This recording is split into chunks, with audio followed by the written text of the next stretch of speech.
Samahan niyo ako mag-impake ng aking mga gamit. Unti na lang naman yung i-impake ko kasi yung iba dinala ko na last week sa Bulacan. So ngayon, mag-impake ako ng iba kong gamit. Tapos yung iba mamaya papalaundry ko sa baba. Tapos kunin ko bukas ng morning. Kasi kailangan ko na umuwi bukas ng morning.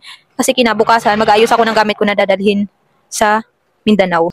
Grabe, sobrang mamimiss ko yung mga... Wait lang. Grabe, pakalmahin natin si Self. Umiiyak na naman si Self. Sobrang mamimiss ko yung mga ka-work ko. Akala ko abot pa ako ng Friday pero hindi na kasi kailangan ko umuwi na ng Bulacan kasi nga mag-aalanganin na kasi flight ko ng Sunday ng madaling araw. So maghahakot pa ako ng gamit ko galing dito sa apartment papuntang Bulacan. So kaya nagpaalam na ako na hanggang Thursday na lang ako. Hello, naririnig niyo ba ako? So ngayon, ito na lang yung gamit ko. Wait lang. Yung iba kasi nilabhan ko na. Dito ko nilalagay yung maliit na lang yung maleta ko. Mag-impake na ako. Kasi bukas kailangan ko maaga umalis kasi abutan ako ng ulan at may mga bitbit ako. Mahihirapan akong sumakay. Kalimutan ko yung password ng password ng maleta ko. Hindi ko na alam. Hindi ko alam kung ano nilagay ko dito. Ayaw mag-open eh. Paano ba to? Finally, nabuksan ko na siya. Mag-ano lang ako na isusuot ko bukas pa uwi. Mag-short na lang ako bukas pa uwi.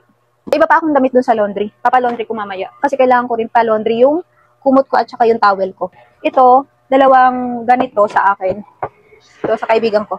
Magulo yung gamit natin, guys. Sa Bulacan ko na lang siya ayusin. Hindi ko na inayos yung pagkakasalansan. Alam niyo ba, kagabi? Kagabi, hindi ako nakatulog. Kasi, alam mo, ang tawag nito, napaisip ako, naalala ko yung mga taong na-meet ko dito sa Quezon City, na sobrang ang babait nila.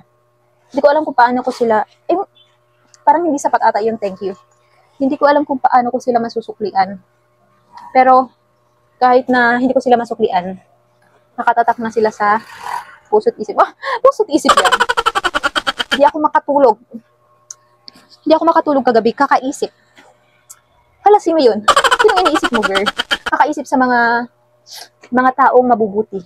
Sino yun? Sa mga taong na-meet ko dito sa Quezon City.